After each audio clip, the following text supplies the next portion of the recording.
Gee, it's sunny. It's hot too. I had planned on coming out here doing some videos and sharing with you, but today I want to read a question that came in because I think it's a good one for a lot of us to do now. I'm going to get my sunglasses on. So let's read this because YouTube pops questions in sometimes that they think are pretty good and they want me to see. Oh, there was 2 of them this morning. This is from KKI, could be L, 8631. Thanks for the daily videos. I really look forward to them and I have learned a lot. I don't have a lot of sunshiny space in my garden, but I now have a driveway garden, a boat garden, and a side yard garden, all using containers, tubs, and pots with a happy face. A boat garden. That's really cool. I love that. It's amazing on how we can set up different gardens to do different things for us, and I think that's fantastic. I'll warn you, you're probably going to grow more gardens like I do. Johnny Maserati. Oh my goodness, I think you're one of the oldest subscribers I probably have. You've been around a long time. Let me tell you what I love about your question. It's not even 2 lines. It's short. And when YouTube went ahead and flashed it at me, it's something you can just read in a blurb. Now, I know some of you put long, you want me to read all your things that you do, and I do read them. But sometimes by the time I read them all and I try to go answer the question, it's a little too long. And I thought, what was the first one and the 3rd one or the 10th one? So this is short and to the point. Some of you break it up, and that's good too. Hi. At 11:28, wondering why you have soil at the bottom of a green tote. Do we need that if we keep seed starters in there? Thanks. I think I did a video on that quite a few years ago. And here's the thing. I have experimented with so many different ways of starting seeds. I start them in the house, I start them outside, but this time of the year, I really like starting them outside. I seem to be more in the garden in this area than any place else. And because of that, I want to have my seeds where I can see them, maintain them, and this time of the year, which is now summer, I can get them directly outside. There's no weaning them outside from inside to outside. Now, the soil on the bottom is there for a reason. I'm going to take you over there and show you in a second and explain it in detail. And then we can come back and you'll probably understand why I do it. Should you do it? I think it's worth a try if you've got a setup like that. Let's go take a look at my little mini greenhouse. So this is an 18-gallon tote. It's kind of a lime green, something that the sunlight can still get through, but yet it creates shade. Now, here I cut the center out and I just stapled it on. See how I stapled it around the edges here? I hope you can see. There you go. Simply stapled on some tools so nothing gets in there. Now what I've done here, well, this is a cutting of a succulent plant that I picked over at, Harbor Freight. I have it in a little bit of water. See how the water's pouring out? To make sure it stays nice and wet, this is just some seeds in here. These are borage, again in paper cups. Now why? Because I can pop the bottom out and plant them in the ground anywhere I want. This one is a cucumber starting. These are cucumbers. These all have holes in them. But what I want is I want it to sit on soil. And there's probably about up to here, let's say 1 inch to 2 inches of soil. Now, why is it in there? It stabilizes everything in here. If it was sitting just on the plastic or wood or cement, it would draw temperature away from it. But being on the soil itself, it seems to stabilize everything and it works better. I've done it over the years, all different ways, and this has been the best way to start growing seedlings. And you can do it in just plain old flower cups, flower pots. These are mushroom containers, paper, little tiny paper cups. This is lavender, and they're really tiny right now. Again, paper cups, as soon as they get a little size, pop the bottom and stick them in the ground or another container. But it just works so good, and I can just leave it out here. And even with the sun beating on it, it stays the perfect temperature for seedlings. And if it's too dry in your area, make sure the soil is wet. This is nice and wet. Look at that. See? So it stays damp. Everything is really, it's like a greenhouse. It's just perfect humidity and everything in there. And it just works fantastic. I mean, if it works, why change it? And I've been doing this for years and years. And I do believe I've got videos on this. And I just love it. With these, I will take these out. And I'm probably going to separate them in the next few days. This again is cucumbers. Look how they all came up beautifully. And I've got to get them out of here because they're reaching for the sun. And they need to be stabilized better. So they're going to be separated into probably large paper cups. Probably something like this. And then this way, if I plant them later, let's say, I can't show you. My hands are full. If I plant them in the ground like this, you're helping to keep out roly-polies and any cutworms or anything to get to them.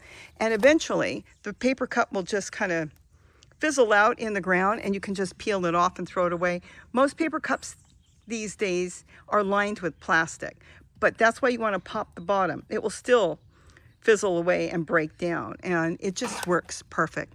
But that's why I do it this way. And now I'm starting seedlings as I'm growing all over in the garden, especially right now in the dog kennels. I've got cucumbers, but I'm going to need to replace them eventually.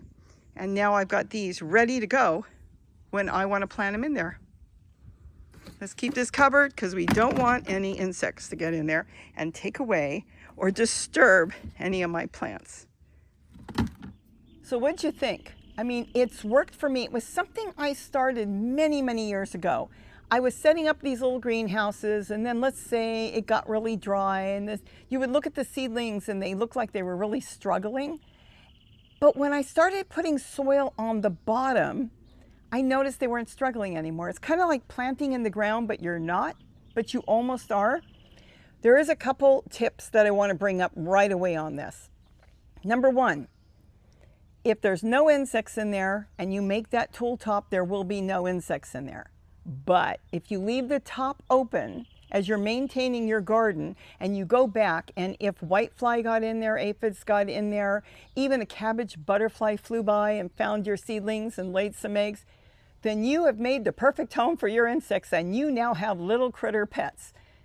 The point is, if you can keep it fresh and free from all these insects, any insect that can get in there, you should do really, really good setting up these greenhouses. I'm in the process of setting up another couple because it will work even in the winter. It works all year round.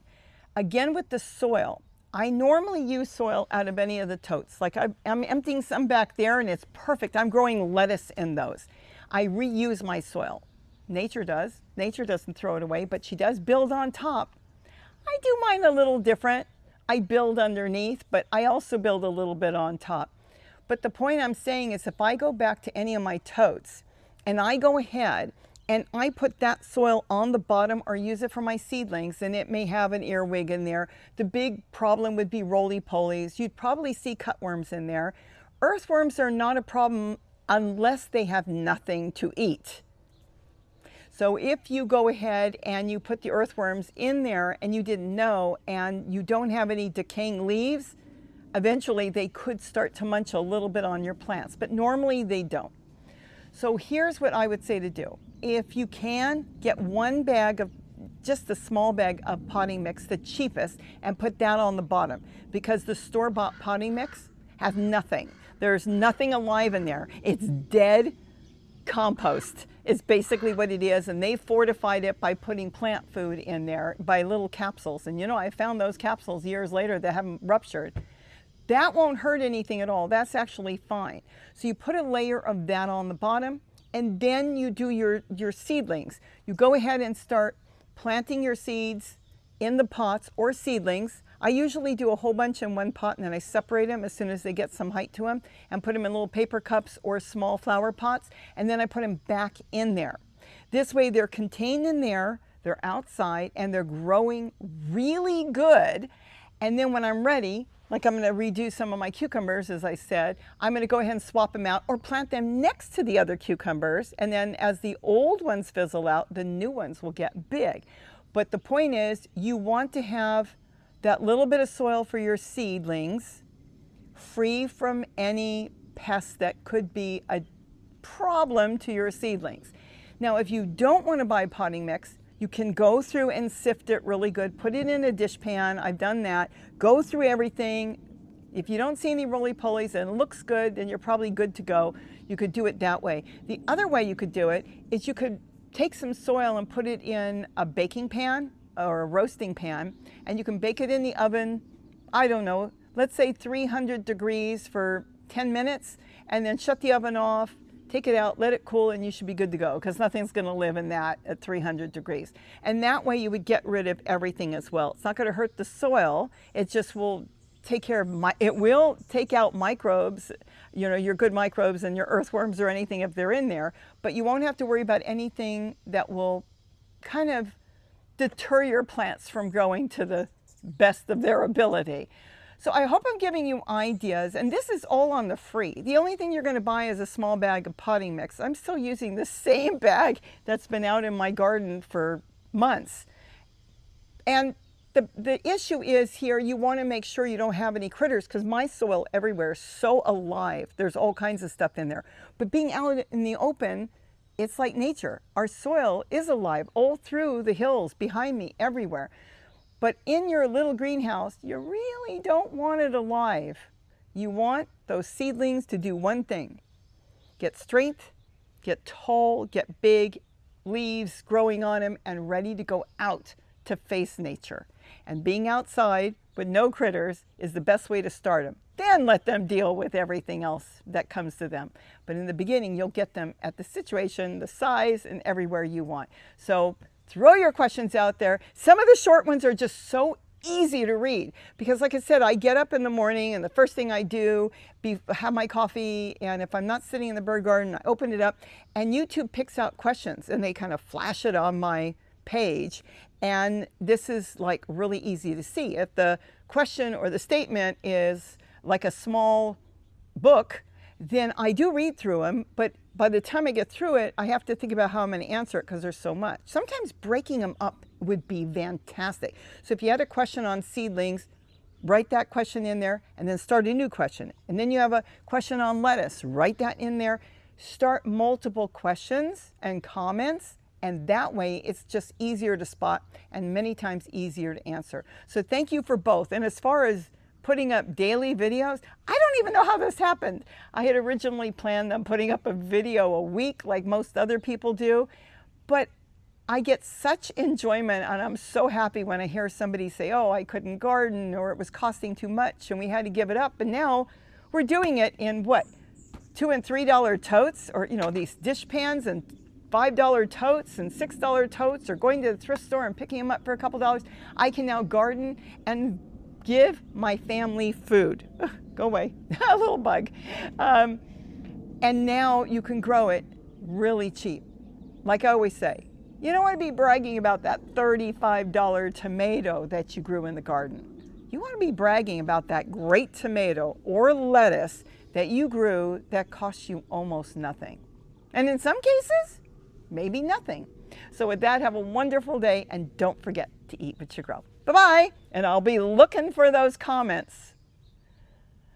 Okay, now let's see if we can get this lettuce going, because I need to get 3 more containers of lettuce growing. Because you guys are months old, and I've been eating the dickens out of you. Cool. Oh, big salad tonight.